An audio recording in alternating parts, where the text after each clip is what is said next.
अध्याय 3 कर्मयोग श्लोक संख्या 11।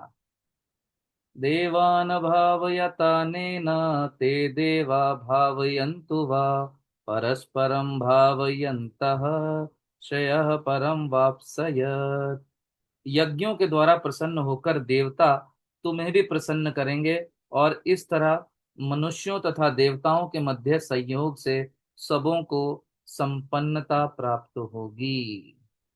तो यहाँ पर क्या बता रहे हैं कि यज्ञों के द्वारा प्रसन्न होकर देवता तुमसे प्रसन्न हो जाएंगे। ये बात यहाँ पर भगवान, अब क्या यहाँ पर थोड़ा टॉपिक चेंज कर दिया अब भगवान ने।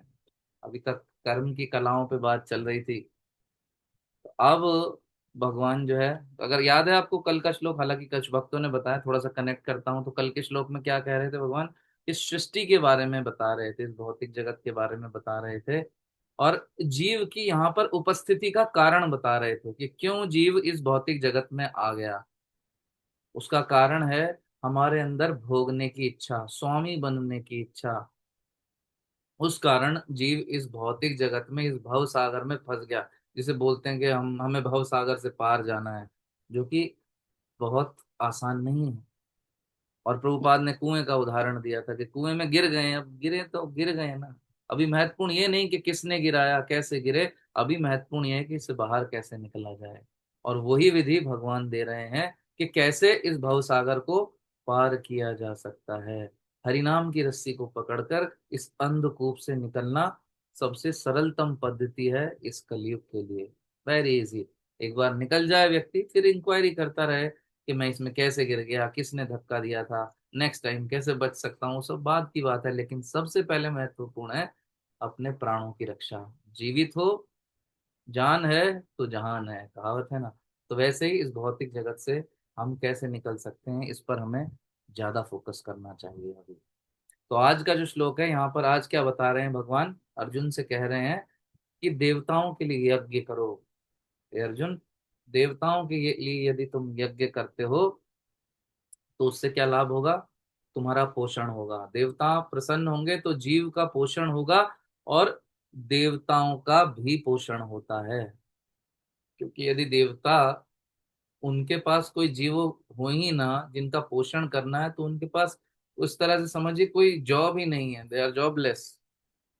उनके पास कोई कार्य ही नहीं होगा। जो सेवा भगवान ने देवताओं को प्रदान की है, वो सेवा तभी तो एग्जीक्यूट की जा सकती है जब जीव हो जिनका पोषण करना है। किसी कंपनी में किसी मैनेजर को एक डिपार्टमेंट दे दिया, उसमें ना कोई काम है ना कोई एम्प्लॉय है, तो मैनेजर होने का कोई मतलब है क्या? नहीं। तो यहाँ पर क्या कह रहे हैं भगवान कि देवताओं की प्रसन्नता के लिए यज्ञ करो। बहुत गहराई से समझिएगा इस बात को, महत्वपूर्ण श्लोक है। तो इसका अर्थ कोई लगा सकता है, सोच सकता है कि देवता ही भगवान है। भगवान खुद कह रहे हैं कि इनको प्रसन्न करो। बहुत लोग ये सोचते हैं क्या देवी देवता ही भगवान है? ये समझना होगा। नहीं। सुंदर उदाहरण प्रभुपाद जी देते हैं कि जिस प्रकार प्राइम मिनिस्टर कहते हैं कि भाई टैक्स जमा करो, तुम जो कमाते हो उसके बदले सरकार तुम्हें सुविधाएं देगी, और हम चले जाएं अपने अपने टैक्स का लिफाफा लेके मोदी जी के ऑफिस। 150 करोड़ लोग हैं भारत में। मोदी जी के ऑफिस में क्या स्थिति होगी लिफाफों की? मैनेज कर पाएंगे? नहीं कर पाएंगे, अनकंट्रोलेबल स्थिति हो जाएगी। तो सरकार ने क्या किया, हर जिले में अलग अलग इनकम टैक्स ऑफिसेज, डिपार्टमेंट्स बना दिए, इनकम टैक्स ऑफिसर बना दिए, और उनको कहा कि भाई कंट्रोल करो अपने अपने क्षेत्र में जितने लोग रहते हैं, व्यापारी, नौकरी करने वाले, उनका टैक्स लो, चेक करो किसने टैक्स दिया किसने नहीं दिया, और उसके बाद फिर गवर्नमेंट के अकाउंट में सारा पैसा जमा कराओ, रिपोर्ट दो। सिंपल। पूरा टैक्स डिपार्टमेंट ही बना दिया। और फिर वो टैक्स डिपार्टमेंट पीएमओ को, गवर्नमेंट को रिपोर्ट करता है। उसी प्रकार क्या है, भगवान ने इस सृष्टि के संचालन के लिए देवी देवताओं की नियुक्ति की। देवता भी सभी भगवान के लिए कार्य करते हैं। जिस प्रकार टैक्स ऑफिसर्स सरकार के लिए कार्य करते हैं, उसी प्रकार देवी देवता भगवान के लिए कार्य करते हैं। वरुण देव, इंद्रदेव, वायुदेव, चंद्रदेव, सूर्यदेव, ये सब किसके लिए कार्य कर रहे हैं? ये सब भगवान की प्रसन्नता के लिए कार्य कर रहे हैं। जो उनको टास्क असाइन किया गया है, उस कार्य को वो कर रहे हैं। तो देवताओं को यज्ञ में जो भी कुछ अर्पित करता है जीव, वास्तव में वो भगवान की प्रसन्नता के लिए है। जिस प्रकार एक टैक्स ऑफिसर जो टैक्स ग्रहण करता है, लेता है सबसे, वो उसकी अपनी जेब में नहीं जाता है, वो अपने घर नहीं ले जा सकता कि टैक्स आ गया मेरे पास अब मेरा हो गया, नहीं, उसे सरकार को जमा करना पड़ता है। इसलिए क्या भगवान भगवत गीता में कह रहे हैं, भोक्ता राम यज्ञ तपसाम सर्वलोका महेश्वरम। I am the supreme personality of God है, मैं I am the super boss. भगवान बता रहे हैं चीज। तो सारी आहुतियां देवी देवताओं की प्रसन्नता के लिए, हम जो कुछ भी करते हैं वास्तव में वो देवी देवताओं को भी, जिस प्रकार टैक्स जमा होता है गवर्नमेंट के पास, वो सब कुछ भगवान को अर्पित करते हैं देवी देवता भी। वो उसके मालिक बनकर नहीं बैठ जाते, आपने कुछ देवी देवताओं को अर्पित किया तो उसको ले लेंगे, नहीं, वास्तव में वो भगवान को समर्पित करते हैं। क्योंकि देवी देवता जो भी वरदान देते हैं, निसंदेह वो शक्तिशाली हैं, वो सब भी भगवान की स्वीकृति से ही वरदान देते हैं। वास्तव में यज्ञपति कौन है, भगवत गीता का यही संदेश है, स्वयं भगवान बता रहे हैं, यज्ञपति स्वयं श्री कृष्ण श्री हरि हैं। यज्ञेश्वर वही हैं, यज्ञों के ईश्वर वही हैं। सभी देवी देवता मात्र भगवान के प्रतिनिधि के रूप में कार्य करते हैं, उनके लिए कार्य कर रहे हैं। अब ये जो कलयुग है, इसमें तो यज्ञ करना बहुत कठिन है। कलयुग में यज्ञ हो पाएंगे नहीं, न सामग्री उचित बची, न मंत्र बोलने वाले अच्छे बचे। तो यज्ञ सिर्फ अब खुशबू और धुआं कर पाते हैं, और कुछ नहीं कर पाते। इसलिए स्वयं चैतन्य महाप्रभु कलयुग में आए और क्या कहा, कौन सा यज्ञ करना है, संकीर्तन यज्ञ। संकीर्तन यज्ञ के द्वारा भगवान को प्रसन्न करने का प्रयास करो भाई। सीधे भगवान की सेवा है। यदि हम भगवान का नाम जप करते हैं, हरे कृष्ण कृष्ण कृष्ण हरे हरे, हरे राम राम राम हरे हरे, कलयुग में इससे शुद्ध और इससे सीधा कोई यज्ञ नहीं जिससे भगवान को प्रसन्न किया जा सके। ये सीधी भगवान की सेवा है। जो हम टैक्स का उदाहरण दे रहे थे, अगर उसी बात को दोबारा कंटिन्यू करें, सीधा ये समझो जैसे ऑनलाइन सिस्टम आ गया अब टैक्स का। सीधा टैक्स हमें ऑनलाइन भरना है, और टैक्स कहाँ जाता है, एरिया के टैक्स ऑफिसर के पास नहीं जाता, सीधा पीएमओ ऑफिस, सीधा एकदम डायरेक्ट। तो वैसे ही समझिए टेक्नोलॉजी भगवान की है। जो जो कलयुग में संकीर्तन यज्ञ है, इसमें देवी देवताओं की कोई आवश्यकता नहीं, सीधी भक्त की और भगवान की डीलिंग है। बीच में टैक्स ऑफिसर की कोई डीलिंग ही नहीं है।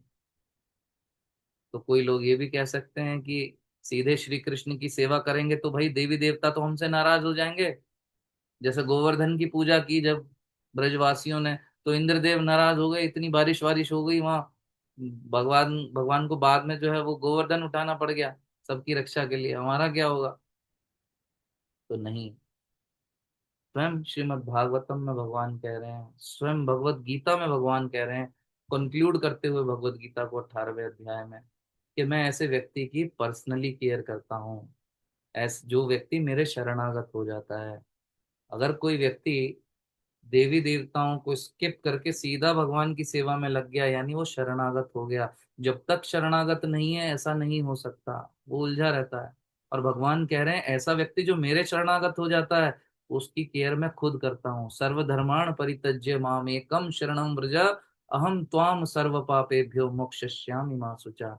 ऐसा भक्त जो मेरे शरण में आ जाता है, उसकी रक्षा मैं करता हूँ। तो बिल्कुल भी डरो मत, मैं तुम्हारी सारे पापों से तुम्हें मुक्त कर दूंगा। भगवान इस बात का आश्वासन दे रहे हैं भगवत गीता को कंक्लूड करते हुए। तो अब एक बात ये भी आती है, एक दृष्टिकोण ये भी आता है, कभी कभी क्या होता है जब कृष्ण भक्ति करने लगते हैं भक्त लोग, तो देवी देवताओं को तुच्छ समझने लगते हैं कि अरे देवी देवताओं की पूजा करते हैं, ये वैष्णव अपराध है। भगवान ये भी बताते हैं कि जो देवी देवताओं की निंदा करता है, उनका निरादर करता है, ऐसा व्यक्ति मुझे बिल्कुल प्रिय नहीं है, भगवान को कभी प्रसन्न नहीं कर सकता हो। क्योंकि देवी देवता क्या है, भगवान के डायरेक्ट अपॉइंटेड ऑफिसर्स हैं, भगवान के नित्य संगी हैं, भगवान की सेवा में लगे हैं, और भगवान को बहुत प्रिय हैं। तो जो उनका निरादर करेगा, श्री कृष्ण भगवान उनसे कभी प्रसन्न नहीं हो सकते। तो कभी भी हम जब भी देवी देवताओं का दर्शन करें, मिले, तो उनको प्रणाम करना चाहिए। और स्पेशली शिव जी का सम्मान हमें बहुत अच्छे से करना चाहिए। वैष्णवा नाम यथा शंभु, वो वैष्णव शिरोमणि है, उनसे बढ़कर भगवान को प्रिय कोई है नहीं। तो कभी भी निरादर न करें हम कृष्ण भक्ति में आकर। ऐसा ना सोचें कि हम देवी देवता तुच्छ हो गए और उनका निरादर कर लें, नहीं, ये बिल्कुल ठीक नहीं है। परंतु क्या है, भगवान की सेवा में लगे हैं देवी देवता तो भगवान को प्रिय है। लेकिन अब इसका भी ये अर्थ नहीं कि देवी देवता और भगवान में कोई अंतर नहीं, ये अंडरस्टैंडिंग क्लियर होनी चाहिए। सभी देवी देवता भगवान की प्रसन्नता के लिए कार्य करते हैं। जिस प्रकार पीएम नरेंद्र मोदी जी और किसी एरिया का टैक्स ऑफिसर, किसी जिले का, ये दोनों बराबर नहीं हो सकते, उसी प्रकार एक देवता, देवी देवता और भगवान कभी बराबर नहीं हो सकते। ये बात बिल्कुल साफ श्रीमद् भागवतम और भगवद गीता में कही है। भगवान स्वयं कह रहे हैं भगवद गीता में, अहम सर्वस्य प्रभवो मत्ता सर्वम प्रवर्तते इति मत्वा भजन्ते माम बुधा भाव समन्विता। बुद्धि द्वारा इस बात को समझना पड़ेगा कि supreme personality of the God head is Shri Krishna. तो यदि कोई देवी देवताओं को भगवान मानता है और उनको भगवान मानकर भजने लगता है, तो वास्तव में ये बहुत एम्बैरेसिंग होता है देवी देवताओं के लिए। कैसे? जिस प्रकार यदि कोई आपको एक ऑफिसर मिले सड़क पर खड़ा हुआ, इंस्पेक्टर है कोई, और आप उसको कहो अरे कमिश्नर साहब, आपका तो काम करने का जवाब ही नहीं, आप जब से इस क्षेत्र में आए आपने एरिया को बदल दिया, और बार बार उसको कमिश्नर कह के बुलाएं, तो कैसा लगेगा उसको? उसको इंसल्टिंग लगेगा कि मैं हूं एक इंस्पेक्टर, बट ये मुझे क्या बोल रहा है, कमिश्नर कह रहा है। हो सकता है एक आध बार उसको अच्छा लग जाए, लेकिन उसको खुद शर्म आएगी अपने पुलिस के सामने। और कहीं गलती से कमिश्नर साहब भी साथ में हुए किसी दिन, तो सोचिए क्या होगा। उसको तो बेचारा पसीने पसीने हो जाएगा, तो अच्छा नहीं लगेगा उसी प्रकार देवी देवता जो सब भगवान की आज्ञा से, उनकी अनुमति से उनके लिए कार्य करते हैं, उन देवी देवताओं को जब कोई व्यक्ति भगवान मानकर भजता है, तो वो देवी देवता उससे प्रसन्न नहीं होते। इस बात को समझना पड़ेगा हमें। देवी देवता भगवान को बहुत प्रिय हैं, उनके पास शक्ति है, मनुष्यों से करोड़ों करोड़ों गुना ज्यादा शक्तिशाली हैं सभी देवी देवता, उनके अधिकार में बहुत कुछ है। तो जब भी उनसे हम यदि कुछ मांगे, कभी कभी ऐसा अवसर हो, हमें हमें उनसे कुछ मांगना है, तो सिर्फ एक चीज मांगनी चाहिए, भगवान श्री कृष्ण की भक्ति, क्योंकि वो भगवान के प्रिय हैं। इसलिए बड़ी सरलता से हमें वो भगवान की भक्ति प्रदान कर सकते हैं। बहुत लोग पूछते हैं कि भाई अब भगवान की भक्ति में आ गए हम तो क्या करें, तो क्या अब देवी देवताओं को छोड़ दें? हमारे घर के ऑल्टर में भी देवी देवताओं की तस्वीरें हैं, ये है वो है, बहुत सारी चीजें कहते हैं, तो क्या करें? वो महत्वपूर्ण बात क्या है, ये जो शरणागति जिसकी बात भगवान कर रहे हैं, सर्वधर्माण परित्यज्य माम माम एकम शरणम, एकमात्र मेरी शरण ग्रहण करो, भगवान ही कह रहे हैं। लेकिन ये एक दिन में नहीं होता। कि हमने एक श्लोक पढ़ा, किसी प्रभु जी ने हमें बताया, वो कोई बहुत भाग्यशाली व्यक्ति होता है जो एक बात सुनकर तुरंत शरणागत हो जाता है, देवी देवताओं की पोजीशन भी समझ लेता है, भगवान की भी समझ लेता है और शरणागत हो जाता है। लेकिन एक सामान्य व्यक्ति धीरे धीरे ट्रांजिशन कर पाता है। तो क्या करना है हमें, अपना फोकस छोड़ने पे नहीं करना कि हमें देवी देवता छोड़ने हैं, क्या क्या होगा, ऐसा नहीं।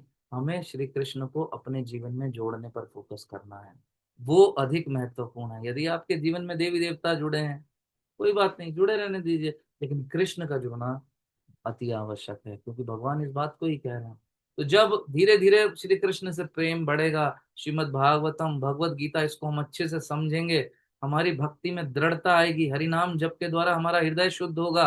अभी देवी देवताओं से अटैचमेंट हमारे हमारी कामनाओं के कारण है, उनसे हम कुछ ना कुछ मांगते रहते हैं। जब अपनी कामनाओं को, अपनी इच्छाओं को धीरे धीरे हम हरि नाम जप के द्वारा नियंत्रित कर लेंगे, हृदय हमारा शुद्ध होना शुरू होगा, तो हमारी शरणागति धीरे धीरे धीरे जो है भगवान में बढ़ती चली जाएगी। तो हमें अभी इस बात पर फोकस नहीं करना कि हमें देवी देवताओं को रखना है कि छोड़ देना है। महत्वपूर्ण ये है कि अपने जीवन में श्री कृष्ण की जो निर्देश हैं, आदेश हैं, उनको हमें जोड़ना है। और देवी देवताओं की अगर हम उपासना करते भी हैं अभी, तो उनसे भी मात्र एक ही चीज मांगनी है कि आप मुझ पर कृपा कीजिए कि जिस प्रकार आप भगवान श्री कृष्ण की भक्ति में लगे हैं, उनकी सेवा में लगे हैं, मेरी भी नियुक्ति उनके श्री चरणों में कर दीजिए, उनकी सेवा मुझे प्राप्त हो, उनकी भक्ति मुझे प्राप्त हो। तो धीरे धीरे क्या होगा, स्वतः ही श्री कृष्ण में हमारी मति जो है वो स्थिर होने लगेगी। और जब ऐसा होगा तो आप समझ लीजिए, जब ऐसा होने लगे कि आपकी मति धीरे धीरे अब श्री कृष्ण की ओर आने लगी, कोई डिस्ट्रैक्शन नहीं कहीं और, तो फिर समझ लीजिए कि भगवान श्री कृष्ण आपसे प्रसन्न है। और साथ ही साथ वो देवी देवता जिनकी हम बहुत लंबे लंबे समय से सेवा पूजा करते आए हैं, चाहे अपने रीति रिवाजों के कारण, अपने परिवार के कारण, जिस भी कारण से, वो सब भी हम पर प्रसन्न हो रहे हैं। ये सिम्टम है, ये श्रीमद् भागवतम कहता है और आचार्य कहते हैं। तो महत्वपूर्ण बात क्या लगी, क्या समझ में आती है कि देवी देवताओं को प्रसन्न करना आवश्यक है, और इस कलयुग में उसका सबसे अच्छा तरीका है हरिनाम संकीर्तन। जब हरिनाम संकीर्तन के द्वारा हृदय शुद्ध होगा, भगवान श्री कृष्ण के हम शरणागत होना प्रारंभ होंगे, तो ये संकेत है कि श्री कृष्ण भी प्रसन्न है और सभी देवी देवता भी प्रसन्न हैं। और जब देवी देवता प्रसन्न होंगे तो जीवों और देवी देवताओं के मध्य सामंजस्य होगा और खुशहाली ही खुशहाली होगी। हरे कृष्ण कृष्ण कृष्ण हरे हरे, हरे राम राम राम हरे हरे। भगवद गीता यथारूप की जय। शील प्रभुपाद की जय।